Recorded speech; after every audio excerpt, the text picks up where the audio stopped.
Bonjour Catherine. Bonjour. Excusez-moi encore de ne pas être parmi vous. Le cœur y est. J'ai une réunion cet après-midi. En tout cas, le cœur y est. Pas de souci, merci Catherine. Alors on a fait avec le soutien d'ailleurs des JA et de la FDSEA, on a fait au mois d'octobre un sondage flash avec des questions peut-être un peu tarte à la crème, mais qui avaient le mérite d'être posées. On demandait aux agriculteurs de nous dire à quoi devait servir l'innovation. En leur demandant est-ce que ça doit servir à me libérer du temps pour la vie privée, les loisirs? Est-ce que ça doit me servir à augmenter mes rendements ou est-ce que ça doit me servir à augmenter la valeur ajoutée de mes produits? Alors, 97% des agriculteurs nous disent que ça doit contribuer à augmenter la valeur ajoutée de leurs produits. Donc, 43% qui nous disent que c'est la priorité numéro 1. Voilà. À l'inverse, 76% nous disent que ça doit servir à augmenter les rendements. On s'attendait à plus. Et entre les deux, 92% nous disent que l'innovation doit leur permettre de libérer du temps pour les loisirs et la vie privée. Voilà. Donc, on va commenter ces éléments-là et puis je vais demander à chacun, effectivement, de l'endroit où vous êtes, Chambre d'agriculture, conseil départemental, jeunes agriculteurs, ce que vous entendez, et Fondation Avril, ce que vous entendez dans vos rangs, si je puis dire, en termes d'attente quant à l'innovation. Voilà. Je vais peut-être commencer par Jean-Noël Faux. Vous pouvez prendre le micro. Donc, vous, à titre personnel, vous allez nous dire dans ce que vous avez comme exploitation et comme activité. Et puis, vous, à ce sondage-là, qu'est-ce que vous répondez? Bien, bonjour à tous. Donc, moi, c'est Jean-Noël Faux. Je suis producteur de lait sur la commune de Léniac, sur le canton de Morse. Je suis installé depuis 2017, reprise d'une exploitation familiale en individuel. Donc, jeune agriculteur, l'innovation, c'est quand même un point qu'on apprécie, qu'on porte et qu'on souhaite favoriser sur l'ensemble des exploitations. C'est aujourd'hui un point que lorsqu'un jeune souhaite s'installer en agriculture, forcément il y a de l'installation des outils connectés ou une approche d'outils connectés pour le métier de demain. Donc c'est à la fois, vous l'avez balayé vite fait tout à l'heure, mais il se tourne vers des outils connectés pour améliorer déjà le confort de travail, Oui. le rendement de son exploitation, et aussi d'être plus pointu, plus technique sur des outils, sur la gestion de son troupeau notamment, sur des cultures. Quels sont justement les outils connectés je dirais, qui ont bonne presse, qui sont un peu à la mode au sein des JA15? Aujourd'hui, l'outil, enfin, je ne sais pas si c'est l'outil le plus attendu Répandu? des jeunes agriculteurs, mais aujourd'hui, il y a le témoin, on va dire, le Smart Village, c'est-à-dire que un outil connecté qui prévoit le village donc, d'une vache. Et donc, c'est vrai que ça nous envoie un SMS ou un appel lorsque la vache commence à avoir envie de mettre bas. Donc, c'est un gain de temps et aussi d'être là au moment voulu pour assister au village ou pas. Et Joël nous a rejoint, Joël Pigagnol, merci, président de la FDSEA 15. On discutait avec Jean-Noël Faux justement de ce qui était aujourd'hui en vogue comme innovation et attendu par les agriculteurs du Cantal. Donc, ce qui semble assez répandu, c'est ces outils de smart village qui permettent d'anticiper, de ne pas passer la nuit finalement avec la vache en attendant que ça arrive, mais d'avoir des signes avant-coureurs qui permettent c'est ça, c'est de pouvoir intervenir au bon moment quand tous les paramètres sont au vert ou au rouge. Mais c'est intervenir au bon moment parce que c'est non plus de ne pas stresser la vache, c'est d'apporter du Oui. confort aussi. Donc, c'est vrai que quand on commence à surveiller la vache, entre guillemets, elle nous voit qu'on fait que la regarder, on la stresse plus qu'autre chose. Ouais. Donc, c'est intervenir vraiment au bon moment. C'est aussi faciliter la vie de l'éleveur. C'est vrai que la nuit, se lever plusieurs fois dans la nuit pour regarder si le veau est arrivé, ça va une, deux nuits, mais bon, à force, on a des journées quand même assez remplies aussi. Donc, c'est apporter du confort et voilà. Et Vous-même, Jean-Noël, vous avez combien de bêtes? j'ai un troupeau de 45 vaches laitières avec le renouvellement derrière. D'accord. Je reprends pour Joël les résultats du sondage. Donc, 97% des agriculteurs interrogés nous disent que l'innovation doit contribuer à augmenter la valeur ajoutée des produits. C'est ce qui sort en premier, 43% même le mettent en top 1.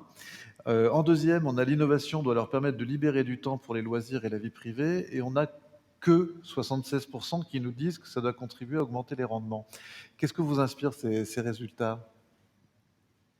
Bien, en tout cas, déjà bonjour à tous et à toutes. Désolé du retard. Ces résultats, ils révèlent à la fois le fait que l'innovation, la robotique, les outils connectés sont des choses qui intéressent vraiment les agriculteurs, dans le sens où, dans la perception qu'ils ont, ils y voient quand même un certain nombre d'avantages pour faire évoluer les pratiques, faciliter le travail, un peu comme le témoignait Jean-Noël précédemment.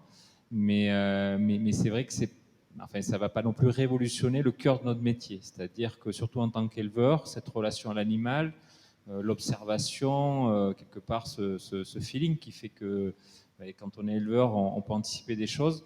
Et malgré tout l'apport qui peut arriver par le numérique, il y a quelque chose qui restera, qui est vraiment lié à la personne, à la manière dont on appréhende le métier et qu'on développe ses qualités d'éleveur par l'expérience, par le fait aussi d'acquérir de la formation tout au long de sa carrière. En tout cas, les résultats sont quand même intéressants dans le sens où aujourd'hui, la présence de ces outils est devenue une forme de norme dans nos exploitations, avec des déclinaisons qui sont aujourd'hui plutôt des choses très ludiques aussi, faciles d'accès. Je pense que c'est important. Et dans les applis, c'est ce qui a vraiment fait évoluer l'utilisation des outils connectés. C'est le fait d'avoir une lecture qui est vraiment facilitée, qui se fait à distance, et qui permet en effet d'avoir un accompagnement de notre métier au-delà de notre présence seule sur les petits bancs d'exploitation ou sur les parcelles de l'exploitation. Donc ça relève aussi un peu, je pense, des résultats de l'enquête. Vous, Joël, vous estimeriez à grosse maille la part des agriculteurs cantaliens sensibles à l'innovation, on va dire au numérique, à combien finalement? Parce qu'on imagine, enfin, on a quand même en tête qu'il y a aussi un certain nombre d'exploitants qui, pour lesquels c'est plus le moment, qui jugent que c'est pas de leur génération. Est-ce qu'aujourd'hui c'est en train d'évoluer, ou est-ce qu'aujourd'hui finalement ceux qui étaient un tout petit peu un peu réfractaires le sont toujours et le resteront? Ou est-ce que vous sentez que ça frémit, qu'il y a une perception différente de ces outils? Enfin, moi, mes collègues confirmeront ou pas, mais pour moi aujourd'hui, je pense que tous les agriculteurs ils sont sensibles. Après, il peut y avoir quelques profils en effet qui bloquent vraiment sur l'utilisation des outils ou autres, mais c'est pas une question d'âge. Là, par contre, non, là pour le coup, je pense quand l'agriculteur a envie de développer, de progresser, quelque part, tous les profils qui soient jeunes installés ou des profils qui sont plus en fin de carrière et qui veulent transmettre peuvent aussi bien être motivés sur le sujet. Après, ça nécessite, je l'évoquais déjà, le fait qu'on approfondisse ses connaissances aussi. Il faut pouvoir utiliser les outils à bon escient. Et donc ça, par contre, ça nécessite aussi de l'accompagnement. Mais en tout cas, moi, je pense qu'aujourd'hui, tous les agriculteurs sont sensibilisés, sont intéressés par ça, parce qu'il y a vraiment des retours qui sont très, très valorisants. La connexion via GPS des tracteurs, par exemple, même si on n'est pas des cultivateurs en premier lieu, on voit aujourd'hui que c'est vraiment très intéressant, ça sécurise le travail, ça permet de faire des économies, et même dans nos systèmes, aujourd'hui, ça intéresse. Et on espère que demain, ça ira encore plus loin, parce qu'on a vraiment des choses qui pourraient nous permettre d'être plus efficients dans notre travail. Et par rapport à ça, je pense que tous les agriculteurs, s'ils en perçoivent un retour et une valeur ajoutée, ils iront la chercher, ça c'est évident. Et donc, dans l'élevage, peut-être qu'on allait moins vite au départ que dans le système grande culture, où la déclinaison était sur un plan opérationnel plus rapide.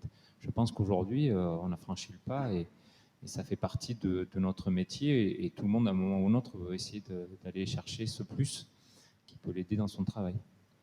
Et quand vous allez chercher de l'innovation, Jean-Noël, vous et vos collègues, vous allez où? Vous allez vers votre chambre, vous allez vers votre Serre France, vous allez faire des publications spécialisées. Comment vous entrez en contact avec les outils innovants, notamment les applis dont Joël vient de parler? On se tourne auprès. Déjà, le premier formateur qu'on a aujourd'hui, c'est la Chambre d'agriculture, donc qui met peut-être en avant certains outils.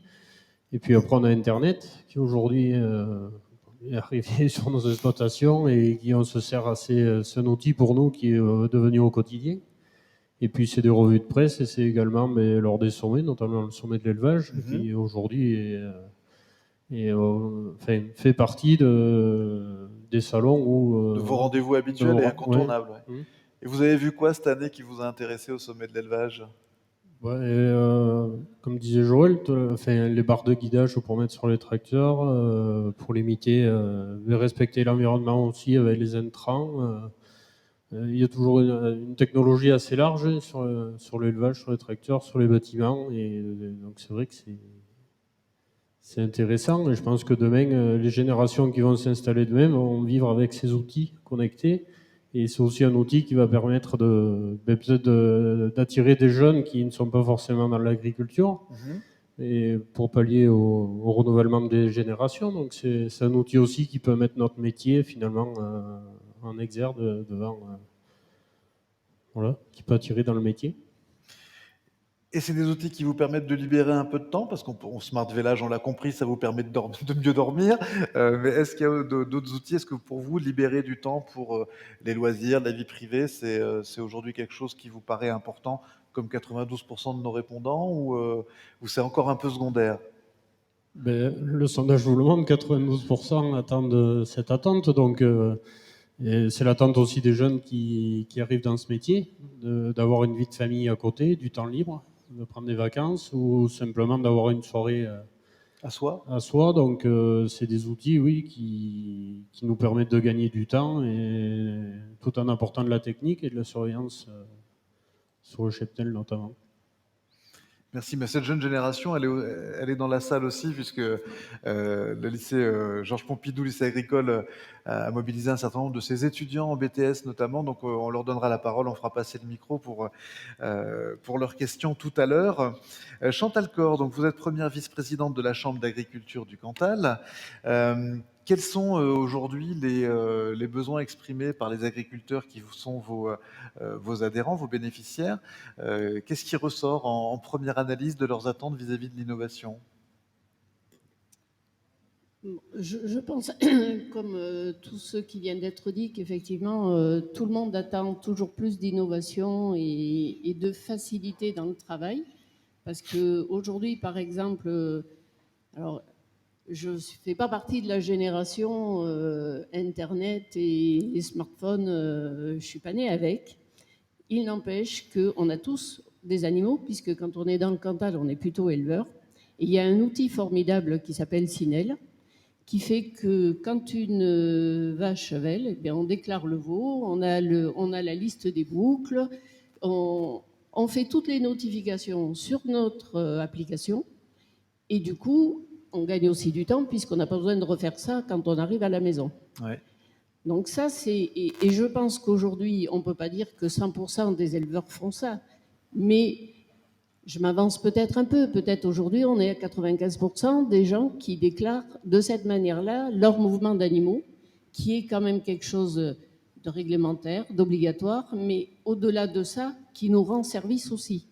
Parce que c'est vrai que je vois mon fils régulièrement, quand il y a une vache qui vèle, il regarde quel est le taureau dont est issue la génisse, parce qu'il veut savoir et qu'il n'y a pas besoin d'aller chercher le classeur avec les inséminations, les trucs. On a tout sous la main. Donc ça, c'est quand même un plus. Et puis, je suis aussi producteur de lait. Donc, depuis très longtemps, on a des résultats sur nos analyses de lait qui arrivent tous les jours. Moi, la première chose que je fais le matin, je regarde sur le site si mon échantillon est rentré et je sais qu'à midi, j'ai les résultats, s'il est rentré. Donc, ça permet de régler l'alimentation, de voir s'il y a un souci sur les animaux et du coup, d'être très réactif. Donc, je pense qu'effectivement, Joël l'a dit, il n'y a pas d'âge pour s'informatiser ou pour je ne sais pas comment dire, mais en tout cas, je pense que la majorité des éleveurs de ce département ont compris l'intérêt et du coup, tous ceux qui n'étaient pas au top sur l'utilisation de ces moyens, en tout cas, ont bénéficié via la Chambre d'agriculture à des formations, justement pour maîtriser tous ces outils et pour les découvrir. Et du coup, quand on commence, on est forcément curieux, on veut toujours plus. pour parler d'un autre domaine, parce que vous avez dit 76% parlent d'augmenter les rendements. Alors moi, j'aurais dit plutôt différemment, c'est plutôt optimiser. Je ne pense pas qu'on rêve tous d'augmenter, mais d'optimiser, oui. On a une association des irrigants et il y a quelques irrigants dans ce département. Et on a acheté des sondes connectées.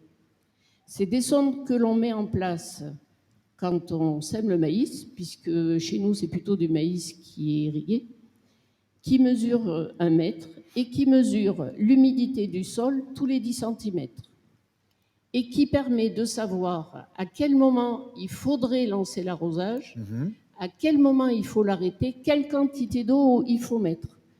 Donc, c'est bien un souci forcément d'optimiser, d'économiser de l'eau. Aujourd'hui, où on parle quand même de plus en plus de neutralité carbone, de tout ce qui va avec, enfin, je veux dire, aujourd'hui, arriver à raisonner son irrigation, c'est un enjeu phénoménal que les irrigants ont bien compris. Et je pense que l'exemple, on peut le multiplier. On a aussi, par exemple, un herbomètre connecté qui permet de mesurer la hauteur de l'herbe pour optimiser la pâture de nos vaches. Donc, je pense qu'on n'arrête pas le progrès et que chaque fois qu'on est imaginatif ou inventif, on trouve des solutions qui nous facilitent la vie en tant qu'agriculteurs et qui, du coup, nous rendent plus disponibles, mais aussi plus vertueux. Je pense que c'est vraiment le but de toutes ces démarches. Oui, parce qu'on l'entend effectivement, ne pas stresser la vache, bien-être animal, détecter par rapport à la qualité du lait s'il faut intervenir, si des bêtes ont des problèmes, bien-être animal. Vous venez de le dire, sobriété en eau. Est-ce que c'est votre grille de lecture par rapport aux innovations que vous présentez aux agriculteurs et comment vous les détectez? C'est-à-dire que vous faites une sorte de veille avec l'Académie d'agriculture, avec des acteurs comme ça, et puis bon, par moment, vous vous réunissez, vous dites, bon, de quoi on leur parle? Ça marche comme ça ou pas tout à fait? Alors, il y a forcément plusieurs vecteurs. Parce que le bouche à oreille fonctionne très bien. Ouais. Parce que c'est vrai que quand vous êtes, par exemple, en Cuma et que vous avez un voisin qui vous dit « j'ai essayé ce truc-là », forcément, ça donne envie. Après, la Chambre d'agriculture a aussi un site avec des ponts qui renvoient sur d'autres sites et on fait des vidéos. Ce qui permet, avec des toutes petites vidéos, de mettre en valeur des outils comme ceux qu'on a, avec des témoignages de gens qui l'utilisent et qui, du coup, sont satisfaits ou, en tout cas, vantent les bienfaits de l'utilisation de ces produits. Donc, je pense que ça fait aussi partie de ce qu'on fait qui permet de diffuser l'information, indépendamment d'un journal qu'on a très agricole, en fait, Ouais. pas que, mais aussi bien tourné vers les éleveurs. Et les relations avec INRAE, par exemple, est-ce qu'aujourd'hui il y a un dialogue continu? Il y a un site INRAE ici à Aurillac, donc je le rappelle, est la fusion de l'INRA et de deuxième qui existait. Aidez-moi un peu. C'était la fusion de 2 anciens organismes qui est devenue l'INRAE. Pascal Guéné peut-être nous aidera à remettre de l'ordre dans nos idées à ce sujet-là. Et donc avec ce monde scientifique, parce qu'il y a beaucoup d'instituts de recherche, il y a l'Institut de l'élevage, il y a l'IDEL, il y a tout ça. Vous êtes en relation permanente avec ces acteurs de la recherche scientifique? Oui, alors forcément, on est en relation avec eux. On a même des collaborations sur des problématiques très particulières. Je pense au réchauffement climatique, puisqu'on a des techniciens qui ont fait des gros travaux sur le réchauffement climatique, les adaptations qu'on devrait mener dans nos exploitations. Je pense aussi à la qualité des laits pour des laits fromageables sur des fromages au lait cru. Donc on a des partenariats privilégiés avec ces gens-là et forcément on y tient. Et vous les entretenez, oui, pour effectivement consolider ces... Ah oui, c'était IRSTEA, voilà, anciennement IRSTEA, et INRA, ça a donné INRAE. Voilà, merci. Je ne le citerai pas. Christophe Vidal, Comment se positionne le département donc vous êtes sur ce nouveau mandat conseiller départemental délégué à l'agriculture. Vous êtes exploitant vous-même? Oui, tout à fait. Donc, j'ai été élu dernièrement, mais en plus d'être élu, oui, je connais bien les problématiques agricoles car je suis éleveur et éleveur laitier. Donc, quand on me parle application, j'en connais, je les connais pas toutes, mais j'en connais quand même un certain nombre. Et par rapport à ce qu'ont dit mes amis aujourd'hui, ça répond vraiment à une attente et c'est vraiment un service pour les agriculteurs d'aujourd'hui. Vous-même, dans votre quotidien, vous utilisez quoi? Beaucoup d'applications qui nous permettent, comme le disait Chantal, de suivre la qualité de nos produits et aussi par rapport au côté d'être serein au quotidien dans les déplacements que j'ai à faire. Le détecteur de vélage, le détecteur de chaleur. Donc ça me permet de suivre mon cheptel à distance, même si j'en suis jamais très loin, mais ça me libère du temps que je peux occuper dans les missions qui me sont confiées.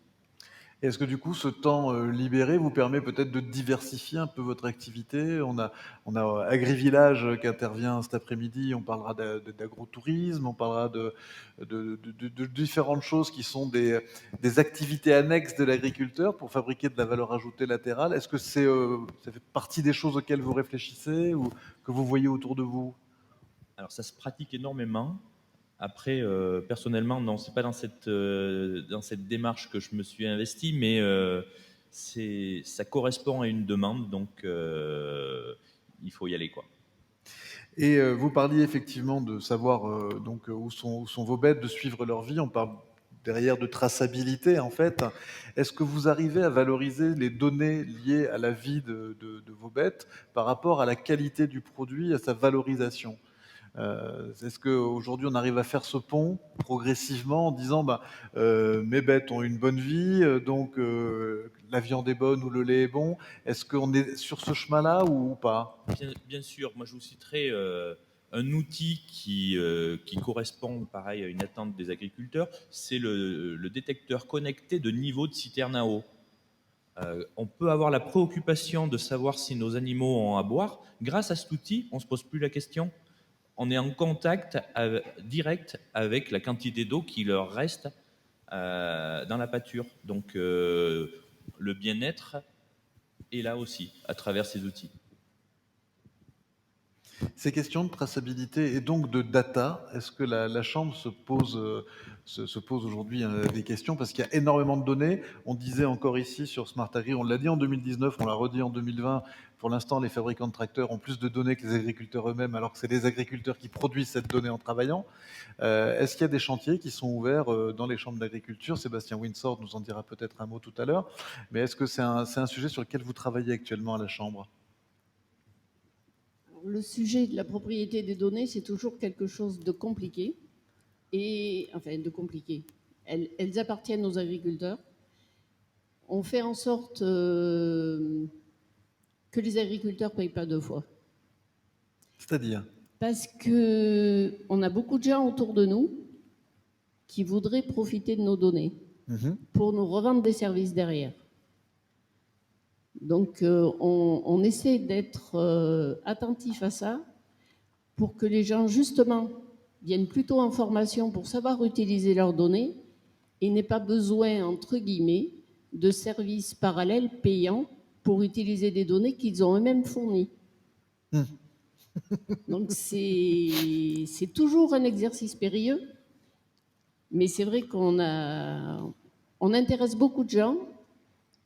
Je pense que la majorité n'en sont pas toujours conscients et que du coup, on essaye de leur faire comprendre qu'il vaut mieux qu'ils maîtrisent, qu'ils viennent en formation pour maîtriser, et qu'après ils sachent utiliser, plutôt que de faire confiance béatement à quelqu'un qui leur veut du bien, mais pas que. Voilà.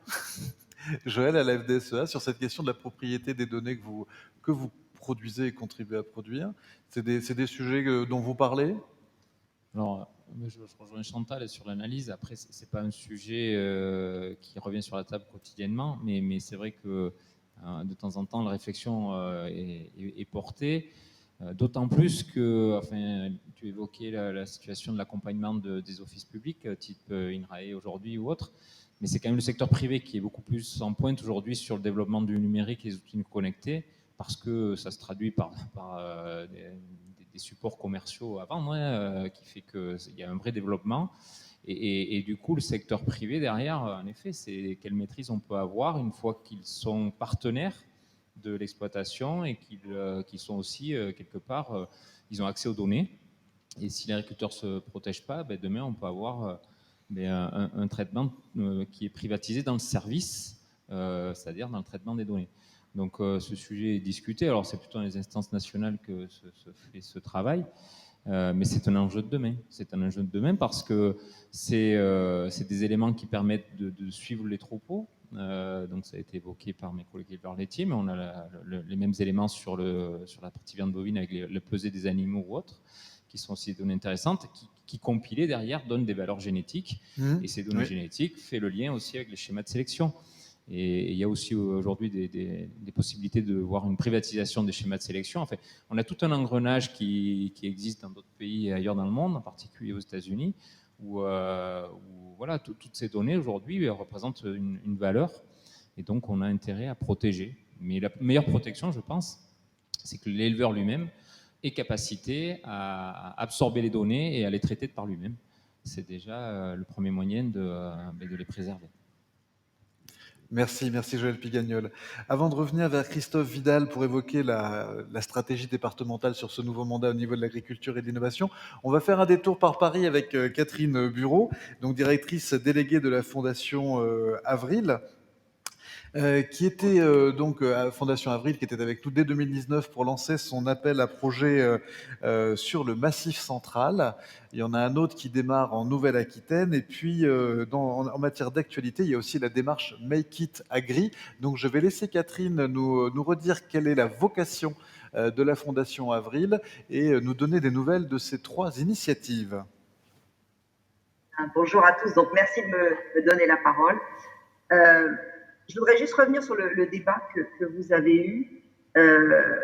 Évidemment, la Fondation Avril n'est pas là pour savoir ou pour dire ce qu'attendent les agriculteurs. Par contre, je pense que notre rôle, c'est de nous mettre à l'écoute des attentes des agriculteurs et des territoires et de mettre en place une organisation pour faire remonter ces attentes et puis surtout de les accompagner, de les financer et d'attirer d'autres financeurs, publics comme privés. Donc d'attirer tout ça pour changer l'échelle sur ces innovations. Et en fait, ce que je vais vous présenter rapidement, c'est cette approche que l'on souhaite, que l'on met en place. Et je crois qu'aujourd'hui, pour faire simple, on n'est plus à l'époque d'une innovation qui se fait au fond du garage, comme le faisait Steve Jobs. Peut-être pour la programmation, ça, j'imagine qu'on peut encore la faire au fond d'un garage.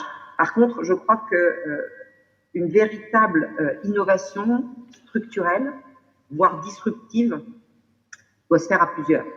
C'est une innovation qui doit être collective et peut-être même ouverte à la société. C'est un peu notre approche, c'est-à-dire que nous voulons ouvrir à la société des financeurs pour pouvoir changer d'échelle, et puis ouvrir à la société au sens large pour attirer des compétences extérieures, c'est ce que je vais vous expliquer avec Make It Agri, et puis aussi pour être à l'écoute des attentes, à l'inverse, dans le cadre de notre appel à projet. Donc je vais vous présenter, si vous voulez bien, très rapidement, donc je vais vous dire très rapidement ce que nous entendons, enfin comment nous mettons en pratique notre approche de cette création de lien entre les agriculteurs et la société pour plus d'innovation et quelque part plus de transition. Donc vous vous souvenez, enfin je ne sais pas si vous la connaissez, mais on a un peu plus de 5 ans d'ancienneté. On est une fondation reconnue d'utilité publique, donc on n'est pas une fondation d'entreprise. Et nous avons comme mission d'accompagner ces transitions agricoles et alimentaires Et pour nous, nous les concevons comme créatrices de valeur économique, sociale et environnementale. J'insiste sur le mot économique parce que d'autres acteurs parlent surtout de transition environnementale. Nous pensons qu'il n'y aura pas de transition durable et environnementale s'il n'y a pas de création de valeur économique pour les agriculteurs. Donc on est bien dans cette recherche d'une dimension économique, sociale et de bien-être, et ça vous l'avez dit dans votre sondage, il y a cette recherche aussi pour les agriculteurs. Et donc ces transitions, pour nous, elles se font pour et par les agriculteurs et les territoires. Donc on est vraiment déjà dans un cadre élargi, on n'est pas sur uniquement le monde agricole, mais bien sur l'agriculteur et son territoire. Et pour répondre à cet enjeu, nous mettons en pratique deux axes. Donc, les nouvelles technologies, et ça, c'est le sujet plus particulièrement d'aujourd'hui, c'est notre concours Mekitagri, j'y reviendrai, puisqu'on peut encore candidater, postuler au concours. Et puis, donc, l'appel à projet Territoire Agriculture Positive, et nous l'avons testé en 2019. Les projets se continuent. Nous l'avons testé dans votre région, enfin, le Massif central, et notamment le Cantal. Et les projets continuent. Ils s'achèveront en fin d'année 2021, voire 2022, avec un petit peu de retard dû au Covid. Alors, en un mot, Mekitagri, c'est bien un concours d'innovation numérique, robotique et informatique qui est ouvert aux élèves ingénieurs. Alors, c'est là où je vous parle de la création de liens, de l'ouverture et de la transversalité de l'innovation qui, pour nous paraît très importante. C'est que ces ingénieurs, certes, viennent du monde agricole, agronomique, Unilassal, AgroParisTech, etc. Mais nous voulons aussi, et je dirais même surtout, attirer des ingénieurs d'autres écoles. Donc, l'idée, c'est bien d'assembler des compétences d'élèves ingénieurs de tout secteur pour les amener et pour les sensibiliser aux enjeux de l'agriculture, de vous, agriculteurs, dont vous avez parlé tout à l'heure, d'amener davantage de compétences dans ce secteur. C'est ouvert donc aux élèves ingénieurs de 2e et 3e année, et l'idée, c'est de faire le plus possible d'équipes inter-écoles. Alors, les candidatures sont ouvertes jusqu'au 15 décembre, donc si vous connaissez des élèves ingénieurs qui peuvent postuler, qui surtout parlez-leur de ce concours, plus il y aura d'équipes, plus je crois nous pourrons faire avancer et répondre aux attentes des agriculteurs. Et justement, pour ce faire, en 2022, nous avons décidé en fait de nous rapprocher, de rapprocher les élèves des agriculteurs. Et nous allons faire un hackathon, en fait, où nous allons mettre en présence des agriculteurs, des jeunes agriculteurs, qui vont présenter leurs besoins à des équipes d'ingénieurs, d'élèves ingénieurs. Et puis, pendant une journée, ces élèves vont essayer d'y répondre. Et puis, ils rentreront dans la sélection et ils seront sélectionnés dans le cadre de la finale du concours. Et là, l'idée, vous voyez, c'est bien de rapprocher les agriculteurs des acteurs hors agricole, hors agriculture, et des jeunes en tout cas, pour pouvoir justement dynamiser le secteur. Et nous pensons nous espérons en tout cas que cet hackathon sera porteur d'innovation. Il y en avait déjà, voilà. Donc ça, c'est les lauréats de la dernière saison. Et pour parler un petit peu concrètement, voilà les 3 lauréats. Le premier, c'est Informe Élevage, et ce sont des jeunes, alors du monde agricole avec Unilassal, mais aussi de l'ECAM de Lyon et d'une école d'ingénieurs généralistes de Lyon aussi, CPE.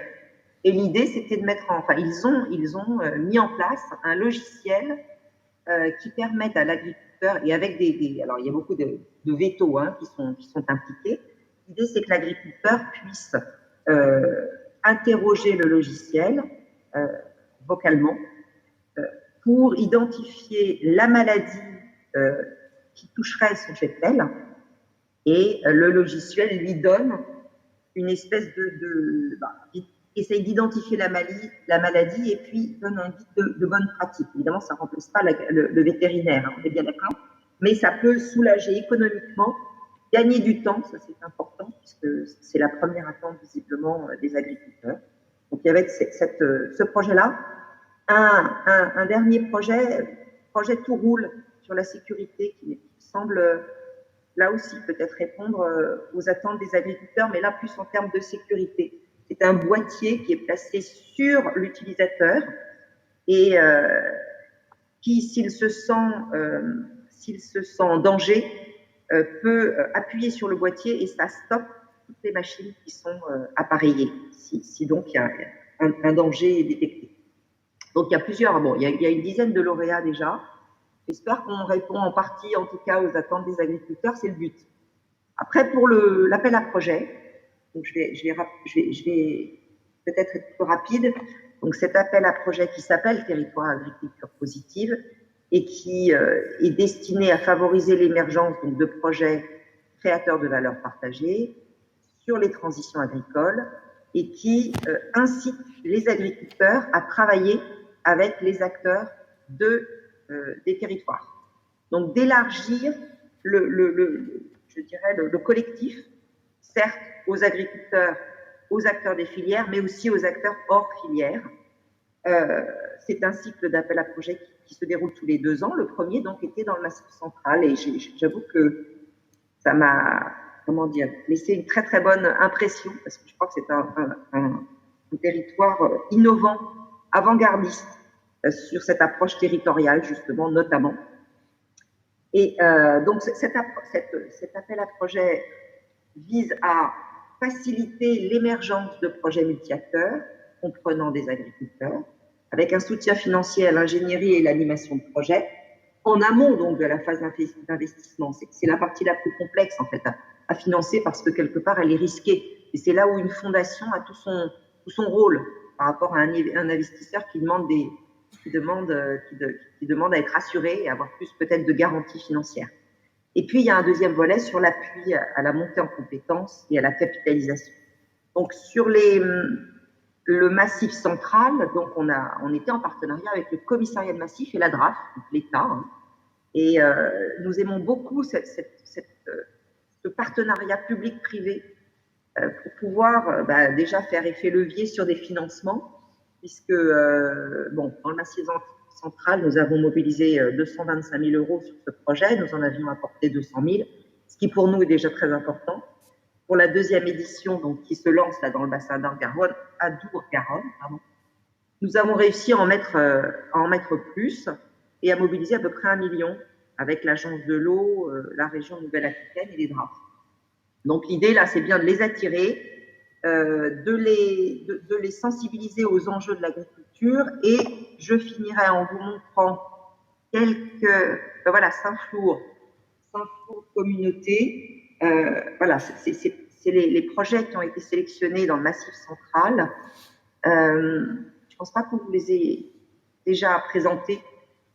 Celui, par exemple, de la communauté de Saint-Flour, qui vise à régénérer les prairies naturelles du Cantal qui sont touchées par le changement climatique, en mettant en place une filière de semences, en fait, récolte des semences locales produites par les prairies elles-mêmes et réensemencement dans des prairies pour les enrichir, puisqu'il y a une problématique de sécheresse, voire de changement climatique. Et là, vous voyez que nous essayons nous incitons donc les agriculteurs à travailler avec des acteurs extérieurs.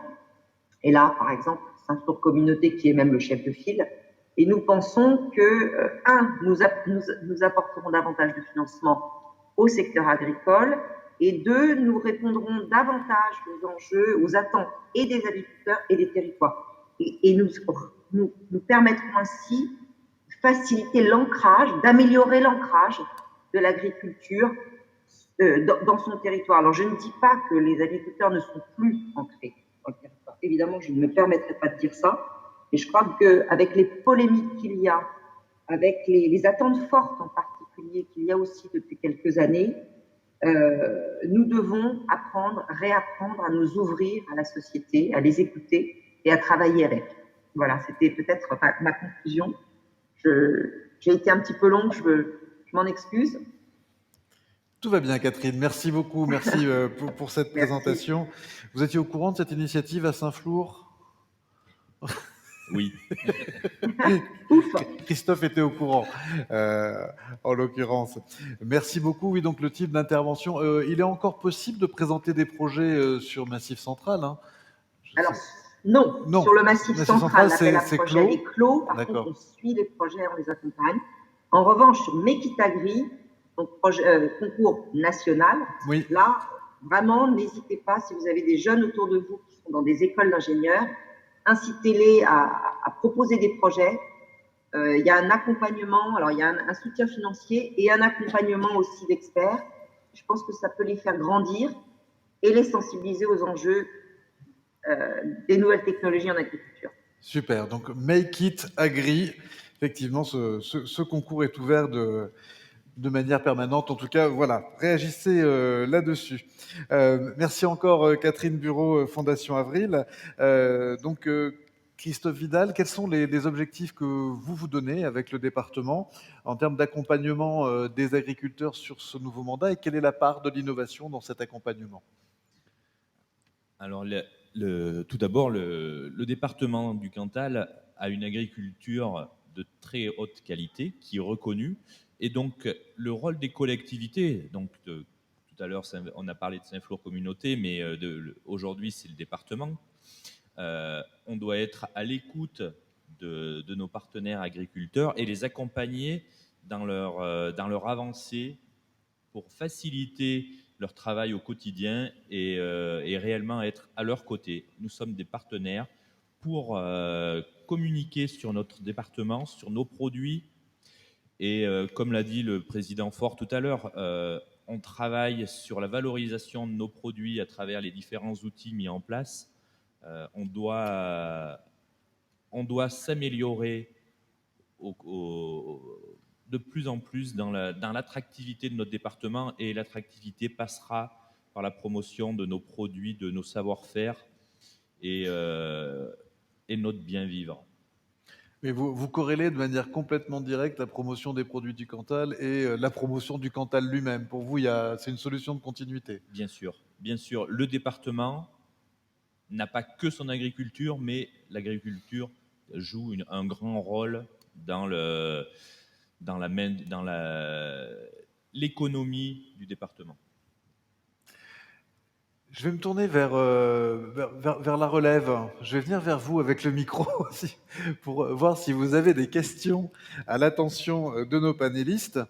Et puis, voilà, peut-être nous partager des innovations que vous-même vous avez remarquées ou sur lesquelles vous avez travaillé en classe. Voilà, allez-y, lâchez-vous hein, là-dessus. Qu'il y en ait un ou une qui lève la main, sinon je désignerai par moi-même, ce n'est pas un piège. Mais on a envie de vous entendre, on a besoin de vous entendre. Donc aujourd'hui, quels sont vous êtes dans quelle formation, quelle filière agriculture ou agroalimentaire? Agriculture? Bon, est-ce que je peux vous donner la parole juste pour nous dire une innovation que vous auriez repérée Pas de questions à ce moment-là. Soyez pas timide, hein, à un moment donné, vous serez sur cette tribune. Hein. Moi, je reste là, j'ai tout mon temps. Une innovation que vous auriez vue lors d'un stage, lors d'une période, à l'exploitation, en famille, quelque chose que vous vous avez dit, tiens, ça c'est bien pratique, ou quelque chose dont on vous a parlé, Je suis sûr que vous avez des idées. Allez-y, c'est gentil. Je vous laisse vous présenter, nous dire dans quelle filière vous êtes, et ensuite poser votre question ou témoigner. Alors, je m'appelle Swan Guénaud, donc je suis en axe 2. C'est quoi, axe 2?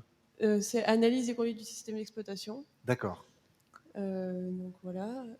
Après, il y a une bonne innovation aussi, c'est au niveau des caméras, donc lors de l'insémination, et au niveau de comment pour savoir si elle est gestante, à combien de mois. Donc c'est assez intéressant.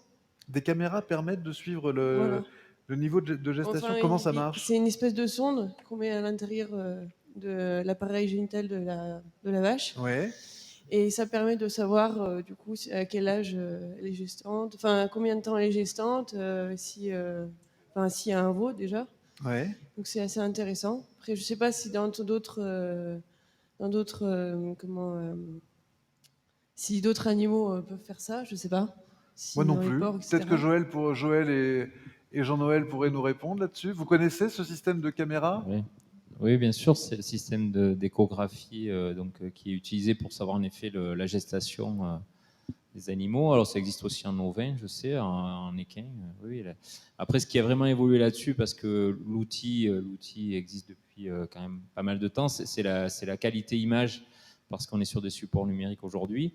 Et par contre, ce qui se passe, c'est qu'une fois que l'intervenant a travaillé sur chaque animal, on va sur un support numérique qui nous permet de faire le lien s'il y a eu de l'insémination derrière pour confirmer les IA et donc projeter la date de vélage.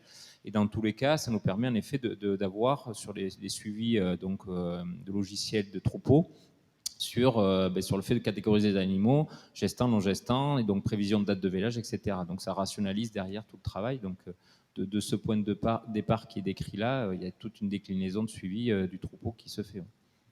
Donc ça, Swan, c'est l'innovation qui vous a marqué. Est-ce que parmi vos camarades, il y a d'autres innovations que vous auriez vues Non? Vous parlez pas d'innovation. Pascal va être content tout à l'heure quand il va intervenir de constater qu'on ne parle pas d'innovation au lycée agricole. Je ne vous ai pas oublié par ici. Voilà, racontez-moi peut-être quelque chose que vous avez vécu lors d'une période de stage, d'apprentissage, voilà. Est-ce qu'il y a Non? Ils sont encore un peu timides, hein, mais ça va se libérer. Est-ce que les autres participants ont des questions à l'attention des membres de notre panel? Non? Vous voulez qu'on les laisse tranquilles, c'est ça? Ok, donc le mot de la fin, on va le partager.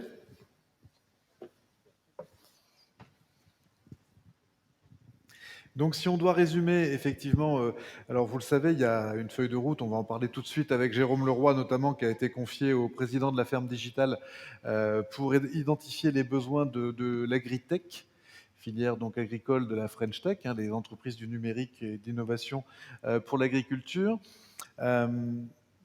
Je pense qu'il aura besoin des remontées de terrain. Il aura besoin effectivement que les agriculteurs eux-mêmes, à travers leur fédération, à travers leurs syndicats, puissent effectivement faire remonter vers lui. Donc voilà, j'ai envie de vous demander de vous embarquer là-dedans et puis de suivre ce qui va nous dire. Donc côté innovation, aujourd'hui, les attentes, vous confirmez ce qu'on a dans ce sondage. Moi, j'avais encore une question, c'est est-ce que vous trouvez que le profil des agriculteurs évolue de l'agriculteur à l'exploitant, de l'exploitant à l'entrepreneur agricole qui doit manager aujourd'hui différentes composantes. Est-ce que vous trouvez que depuis une vingtaine d'années, ce métier a changé? Jean-Noël. Comme il a commencé en 2017, c'est pour ça. Est-ce que vous avez l'impression de faire comme vos parents ont fait et comme vos grands-parents faisaient ou qu'est-ce qui vous distingue d'eux aujourd'hui? Aujourd'hui, ouais, enfin, on s'est installé, on est la génération, on va dire 2000, donc on n'est pas, on a un métier qui a beaucoup évolué par rapport à l'agriculture de nos parents, même si eux avaient connu une énorme transformation. Et 50 ans derrière, on est passé de la paire de bœufs au tracteur, et aujourd'hui on Oui. conduit des tracteurs et des boules GPS. Et donc aujourd'hui, le métier va encore évoluer, peut-être moins vite qu'il y a 50 ans, mais dans plus de recherche, dans plus de techniques, avec des outils numériques ou enfin, des outils comme ça.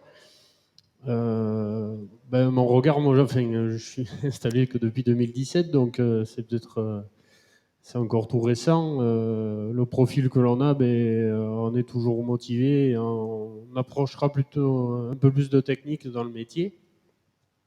On recherchera pas peut-être le même rendement que nos parents ont été chercher, parce que c'était une demande à l'époque. Ouais. On va peut-être se tourner vers plus de qualité, vers plus de valeur ajoutée sur nos exploitations, et faire le lien plutôt entre le métier, l'approche sociétale et la vie aujourd'hui de famille à côté. Et donc c'est peut-être un métier qui va plus être tourné vers la production, mais une qualité de produit, quoi. Avec des appuis techniques et toujours dans l'innovation. Sorte de synthèse, effectivement. Voilà. Merci, c'est très très clair. Joël, même sentiment à la FDSEA, vous dites, est-ce que le métier a changé? Vers quoi il tend? Alors, je le redis, je pense que le cœur de notre métier n'évolue pas, et je pense que c'est aussi rassurant. Oui. Faire cette relation homme-animal pour l'éleveur, elle reste, c'est la base. Par contre, c'est vrai que les attentes et puis un certain nombre d'aspirations évoluent. Après, pour illustrer un peu cet aspect-là, je pense que l'agriculteur, il a toujours eu besoin d'exprimer son travail ou de discuter de son travail avec son entourage, de l'environnement qui lui était proche. Ça se fait toujours, mais c'est vrai que, mais voilà, à l'image de la société, tout le monde va de plus en plus vite et quelque part, ces points où on se posait, on discutait, se font Plus moins. rare. Même nous, on le voit dans l'organisation de Ouais. notre travail. Même les journées de travail en commun, on a l'impression qu'on va de plus en plus vite et on se pose moins qu'avant. Par contre, des supports numériques et un certain nombre d'outils qui permettent aujourd'hui de traduire au quotidien ce qu'on fait, de témoigner. Ils sont nombreux les agriculteurs aujourd'hui à être présents sur les réseaux sociaux et je pense que c'est aussi une forme d'évolution sur le fait de dire ben voilà, de temps en temps je peux exprimer un peu mon travail et quelque part l'approche très positive que j'ai de mon métier, de la qualité de mes produits et je me sers de ces outils pour vraiment ouvrir mon horizon et aller au-delà de la sphère qui est le bâtiment, les parcelles et l'exploitation seule. Et ça, je pense que c'est une vraie évolution, c'est une inspiration qui monte, surtout chez les jeunes, qui sont très axés sur les réseaux sociaux. Et donc nos outils, nos smartphones nous permettent aujourd'hui d'ouvrir l'espace et je pense que c'est très bien. Après, je voulais juste faire un commentaire, oui. je ne sais pas si c'est une conclusion ou pas, mais j'en discutais avec Christophe.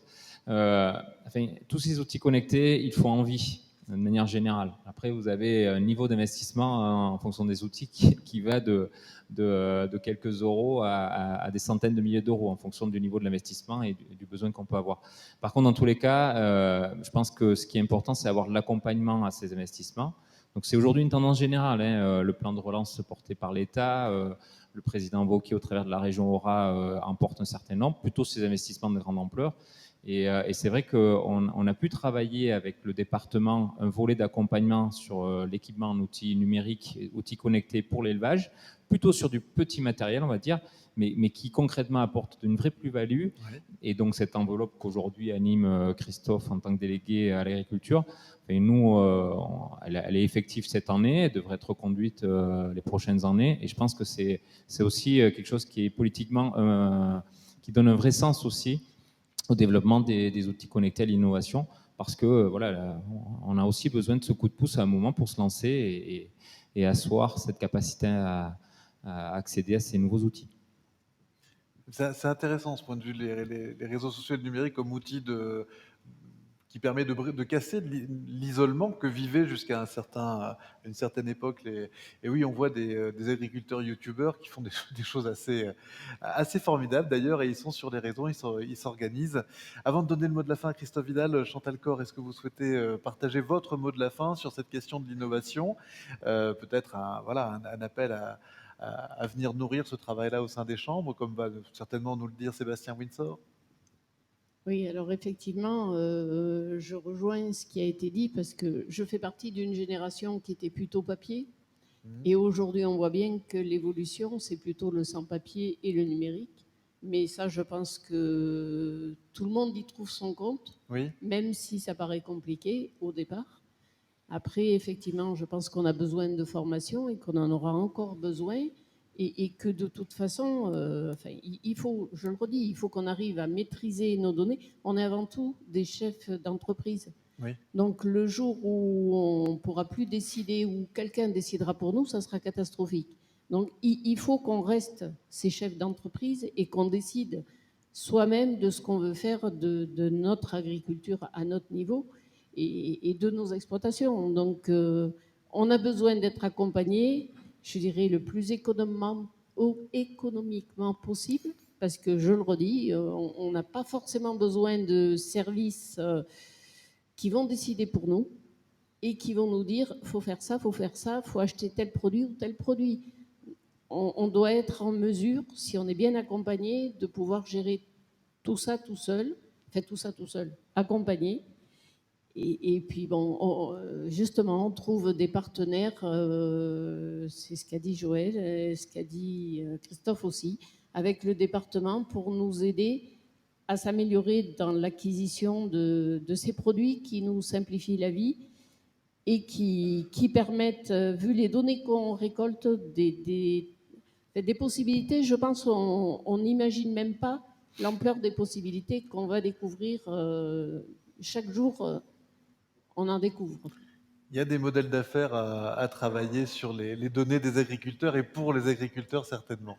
Absolument. Donc on a compris que dans chef d'entreprise, ce qui compte, c'est chef. Juste avant Christophe Vidal, Catherine Bureau, votre mot de la fin. Oui, alors moi, je ne suis pas inquiète sur la capacité de l'agriculture à innover. J'aime bien dire, quand je vois, quand je suis dans des masters universitaires en dehors du monde agricole, en géographie, développement durable, etc., j'adore expliquer aux jeunes qu'en fait, le secteur agricole est celui qui a le plus innové depuis 50 ans. Quand on le compare à l'artisanat, aux pêcheurs, aux entreprises, quelles qu'elles soient, sincèrement, je crois que c'est le monde agricole qui a su, mais qui a su aussi le plus innover. Donc ça, je ne suis pas inquiète sur la capacité à innover du monde agricole. Par contre,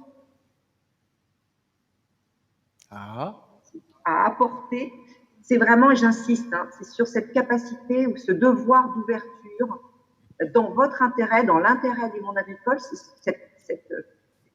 c'est d'envisager l'innovation de manière très transversale, très ouverte sur la société pour pouvoir améliorer, accélérer encore cette innovation pour vous, mais aussi pour les territoires.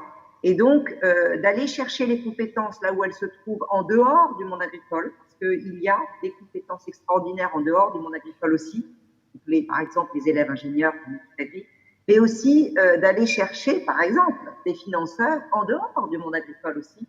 Et là, je pense à toutes les subventions ou les accompagnements que l'on peut, nous, en tant que fondation, mobiliser, privés, publics.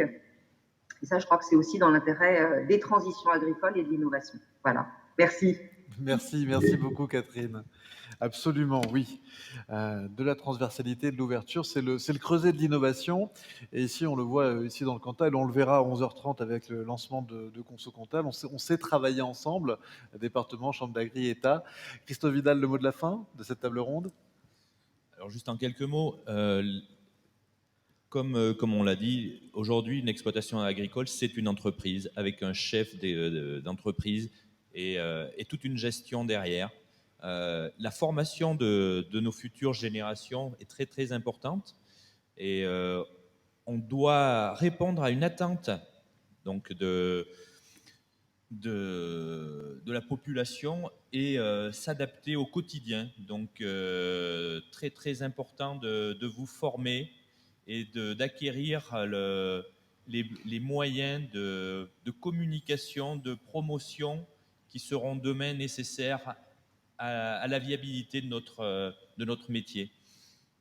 Mais parallèlement, donc, comme je disais tout à l'heure, oui, le département est partenaire de ces agriculteurs et en est fier, travaille donc au quotidien pour les épauler et les aider dans les actions où on peut les aider, bien sûr. Et tout à l'heure, donc, on reviendra sur Conso Cantal, Agri Local et tout ce qui a été mis en place, bien sûr. Et on est ouvert, bien sûr, à des nouvelles études pour accompagner le milieu agricole. Merci beaucoup. Merci à Catherine Bureau à Paris, merci à Joël Pigagnol, merci à Christophe Vidal, à Chantal Cor et à Jean-Noël Faux, qu'on applaudit si vous le voulez bien.